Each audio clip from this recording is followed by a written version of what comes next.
የትግራይ ህዝብን እየገፋ ነው እንዳይሆን ምን እናድርግ? እንደመታደር ሆኖ በኢትዮጵያ ሀገረ ምስረታ ታሪክም ባህልም ፖለቲካውም ውስጥ የጎላ አሻራ ያኖረ ህዝብ ነው።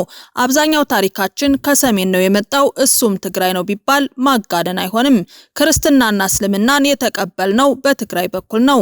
የዳማት የይሃና ታላቁ የአክሱም ስልጣኔ ዛሬም አሻራው አለ። የዛግዌና የጎንደር መሰል ስልጣኔዎች መነሻቸውም መሰረታቸውም አክሱም ነው። የትግራይ ህዝብ በአፄ ዮሐንስ በኩል የፌዴራል ስርዓት አወቃቀርን ለኢትዮጵያውያን ያስተዋወቀ ህዝብ ነው። ከዛ በፊት የሚታወቀው አሃዳዊ ባህሪ ያለው የጠቅለህ ግዛ አስተዳደር ነበር። ከትግራይ ንጉስ አንዱ የነበሩት ራስ ስሁል ሚካኤል ጎንደር ድረስ በመሄድ ያነግሱ ነበር ነው የሚባለው። ይህ ያነጋገስ አይነት ህዝቦች የራሳቸውን ሀገር በራሳቸው ንጉስ ከማስተዳደር ጋር የሚመሳሰል ሲሆን የራስን ታማኝ ሰው ከማንገስ ይልቅ ያገሩን ሰርዶ ባገሩ በሬ እንደሚባለው ራስ ስሁል ሚካኤልም ባሸነፏቸው ቦታዎች የሚከተሉት ያገሬውን ሰው የማንገስ አይነት ሹመት ነበር የሚከተሉት። በሌላ በኩል ይነስም ይብዛ የትግራይ ህዝብ የኢትዮጵያ ህዝብ ተጨቁኗል በሚል ባመነበት ወቅት የደርግ ስርዓትን ለ17 ዓመታት ያህል ታግሏል። መታገል ብቻ አይደለም የራሴ የተሻለ አማራጭ ነው ያለውን የፖለቲካ አቅጣጫ ቀይሶና ዳብሮ ኢትዮጵያውያን የማስተዳደር ሚና ላይ የመሪነት ሚና ተጫውቷል። ደርግ በመውደቁና ኢህአዴግ ስልጣን ላይ በመውጣቱ የትግራይ ህዝብ የተለየ ጥቅም አላገኘም። ነገር ግን በወቅቱ እንደ አዲስ የተዋወቀው የራስን እድል በራስ የመወሰን መርህ ላይ መሰረት የሚያደርገው የፌዴራሊዝም ስርዓት የትግራይ ህዝብ እሴት ስለሆነ በዚህ ደስተኛ የነበረ ህዝብ ነው። ከዚህ በተረፈ በኢህአዴግ ዘመን ትግራይ በልማትም በዲሞክራሲም ወደ ኋላ የቀረ ክልል ነው። ከሌላው ባልተናነሰ መልኩ እንዲያውም ይከፋፈል በሚል ደረጃ በትግራይ ስር የሰደደ የልማት ችግር፣ የመልካም አስተዳደር ችግር የታየው በኢህአዴግ ዘመን ነው። በኢህአዴግ ዘመን በትግራይ የተገነባው በጣት የሚቆጠሩ ፋብሪካዎችና ብዙም ጥቅም የሌላቸው መሰረተ ልማቶች ናቸው የተሰሩት። ያም ሆኖ የትግራይ ህዝብ ከኢህአዴግ ሳይጠቀም ለሰላምና ለሀገር ብሎ ሁሉን ችሎ ኖረ። የኢትዮጵያ እድሉም መከራውም መግቢያው በዚህ በሰሜን በኩል ስለነበር በሰሜን የመጣው ሁሉ የሚለኩሰው እሳት ቅድሚያ የሚለበልበው ትግራይ ነበር። በዚህም የተነሳ ኢትዮጵያ ላይ የሚመጣው ጥቃት የመጀመሪያ ሰለባው የትግራይ ህዝብ በመሆኑ ለኢትዮጵያ ሲል ከፍተኛ መስዋዕትነት እየከፈለ የመጣ ህዝብ ነው። ከነዚህ መካከል የጣሊያን ወረራና የሻቢያ ወረራ ጎልተው የሚጠቀሱ ሲሆን አንዱ ከቆየው ታሪክ ሌላኛው ከዘመናዊው እንደ ምሳሌ የሚነሱ ናቸው። እነዚህን መጀመሪያ እሱ ተጋፍቶ ቀጥሎ ከኢትዮጵያውያን ጋር ሆኖ ታግሎ ያገሩን ዳር ድንበር አስከብሯል። በእነዚህ አይነት ወራሪዎች በመጎዳትም መስዋዕት በመክፈልም የትግራይ ህዝብ ለኢትዮጵያ የከፈለው ዋጋ ከፍተኛ ነው። ነገር ግን እንዲህ እንደከፈለው ወይም ኢትዮጵያዊ የመሆኑን ያህል የሚገባውን እያገኘ ነው ወይ ከተባለ አይደለም ነው። ስለ ትግራይ መገፋት ስናወራ በኢትዮጵያ ታሪክ የመጀመሪያ ሊባል የሚችለው አፄ ዘርዓ ያዕቆብ ላይ ከደቂቀ እስጢፋኖስ ታሪክ ጋር ተገናኝቶ ነው።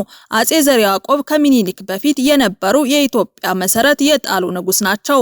በአብዛኛው ዘመናዊ ኢትዮጵያ ከሚኒሊክ ጋር ተያይዞ 100 ዓመቷ ነው ቢባልም ያሳቡ መነሻ ግን አፄ ዘርዓ ያዕቆብ ናቸው። እሳቸው በትግራይ ክርስቲያኖች ላይ ያደረሱት ግፍ ትግራዋይ ኢትዮጵያዊነቱ ላይ ጥያቄ እንዲነሳና የመገለል ስሜት እንዲሰማው ያደረገ ነበር። በትግራይ የመገለል ስሜት የመጀመሪያዋ አጋጣሚ ይህች ክስተት ናት ማለት የሚቻል ሲሆን ከዚህ በኋላ ነው የትግራይ ብሔርተኝነት ከኢትዮጵያ አንጻር እየዳበረ መምጣት የጀመረው። ሌላኛው የመገለል አጋጣሚ አፄ ሚኒሊክ ከአድዋ ጦርነት ጋር ተያይዞ አንዱን ትግራይ ለሁለት ከፍለዋል ተብሎ የሚታመነው ነው። የአፄ ሚኒሊክ ደጋፊዎች ንጉሱ በአድዋ ጦርነት ወቅት ገፍተው ኤርትራ ድረስ ነፃ ማውጣት ያልቻሉት አቅማቸው በጦርነት ስለተዳከመ መሆኑና ስላልቻሉ መሆኑን ያስረዳሉ። በአንዳንድ የትግራይ ኤሊቶች ገዢ የሆነው ሐሳብ ደግሞ አፄ ሚኒሊክ ሆነ ብለው አንዱን የትግራይ ህዝብ ለሁለት ከፍለዋል የሚል ሲሆን ይሄም የመገለል ስሜት ማሳያ ነው። አፄ ኃይለ ሥላሴ የቀዳሚ ወያኔን ትግል ለመቀልበስ ተመጣጣኝ ያልሆነ ኃይል መጠቀማቸው በተለይም ደግሞ ከእንግሊዝ አውሮፕላን አምጥተው ማስጠቃታቸው አንደኛው ጉዳይ ነው።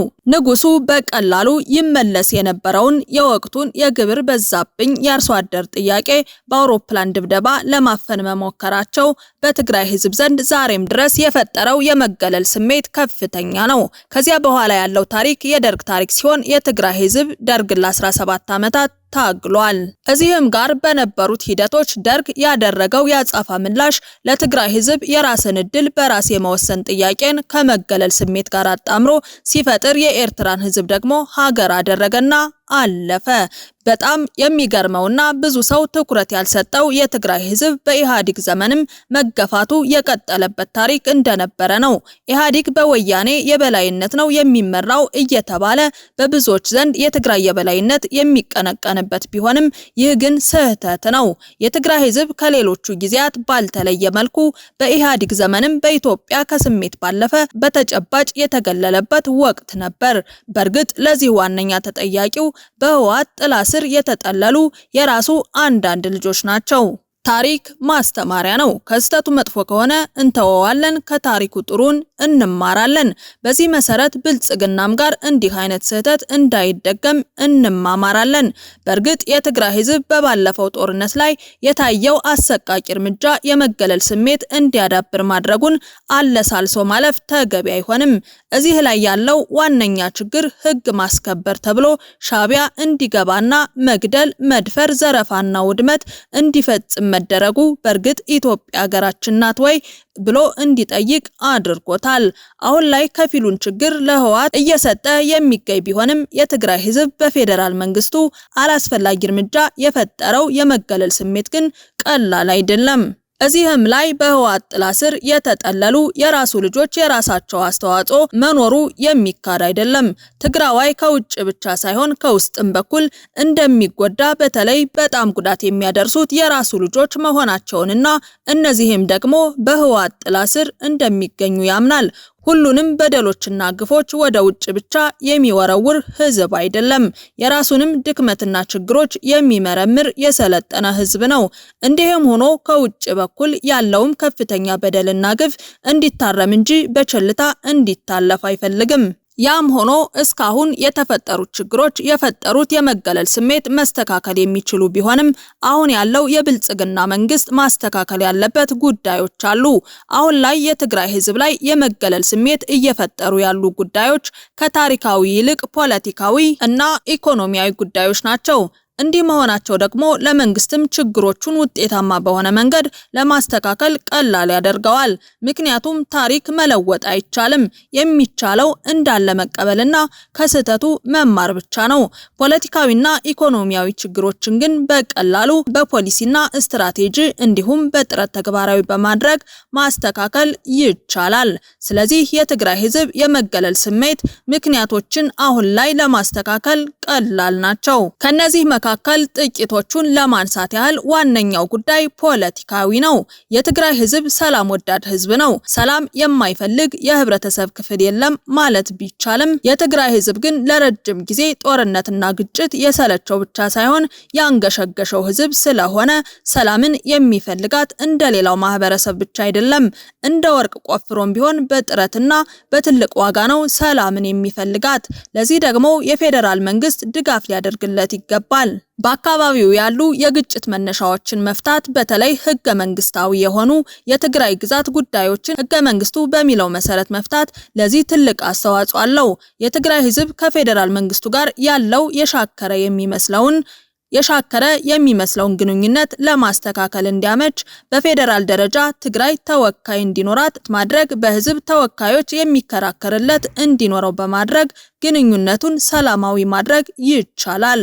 ሌላው ፖለቲካዊ ጉዳይ በመላ ሀገሪቱ የሚኖሩ የትግራይ ተወላጆች እንደማንኛውም ኢትዮጵያዊ ህግ አስከብረው እስከ ተንቀሳቀሱ ድረስ የማይሳቀቁባት ሀገር፣ ጥፋት ካለም በህግ የሚጠየቁበት እንጂ በማንነታቸው የተነሳ የጥቃት ሰለባ የማይሆኑበትን የመኖሪያ አካባቢ መፍጠር ነው። ከዚህ በተጓዳይ ህወሓትንና የትግራይ ህዝብን ነጣጥሎ ማየት ያስፈልጋል። ስለዚህ ህወሓትን የሚፈልገው ከሆነ መንግስት ሲፈልግ በህግ ይጠይቀው፣ ሲፈልግ ህጋዊ እርምጃ ይውሰድበት። ነገር ግን የትግራይ ህዝብ ብሔራዊ ጥቅምን ከህወሓት ጋር ማገናኘት ተገቢ አይደለም።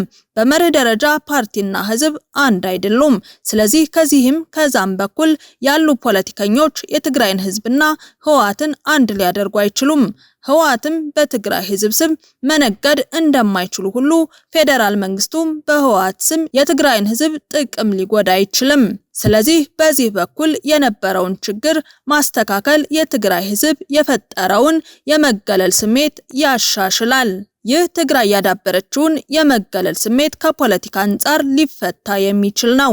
በሌላ በኩል ያለው ልማት ነው። በትግራይ መንግስት የልማት እቅድ አቅዶ በትግራይ መንቀሳቀስ የፈረሱ ሁሉም መሰረተ ልማቶች ወደ ነበሩበት መመለስ፣ አዳዲስ መንገዶችን መስራት፣ የንጹህ ውሃ አቅርቦት ማሟላት፣ የኮሪደር ልማቱን በትግራይ ከተሞች ማስፋፋት፣ ጤና ጣቢያና ትምህርት ቤቶችን መገንባት ከቻለ እዚህ ላይ ህዝቡን በማሳተፍ የፈጠረውን የመገለል ስሜት ሊፈታው ይችላል።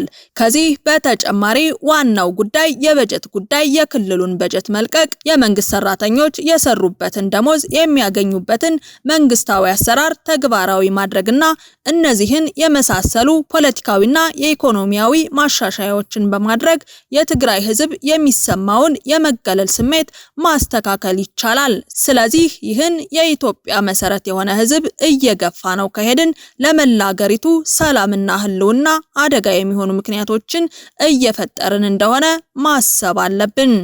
ሰላም ለትግራይ፣ ሰላም ለኢትዮጵያ፣ ሰላም ለሁላችን። ቸርን ሰንብት። ይህ ሎሚ መልቲሚዲያ ነው። ሎሚ መልቲሚዲያ ወቅታዊ፣ ሀገራዊ፣ አህጉራዊና ዓለም አቀፋዊ ሁኔታዎችን በማህበራዊ፣ ኢኮኖሚያዊ፣ እምቅ የተፈጥሮና ሰው ሰራሽ ጸጋዎችን የሚመለከቱ ሀሳቦች የሚቀርቡበት ሚዲያ ነው። ሎሚ መልቲሚዲያ የህዝባችን ባህልና ታሪክን፣ ማንነትና ጥበባዊ ጀግንነትን የሚመለከቱ ዝግጅቶች የሚቀርቡበትና የእስከዛሬዎቹ ጥረቶቻችንን ዳሰን ስለነገው ብሩህ ተስፋችን የምንወያይበት መድረክ ነው። ሎሚ መልቲሚዲያ ለማህበረሰባዊ ለውጥና ኢኮኖሚያዊ እድገት ቅድሚያ ለሚሰጡ ሀሳቦች የላቀ ክብር ሰጥቶ ያስተናግዳል። ስለዚህ ይምጡ፣ በጋራ እንስራ። ሎሚ የነገ ብሩህ ተስፋ ጽኑ መሰረት። ሎሚ ቴሌቪዥን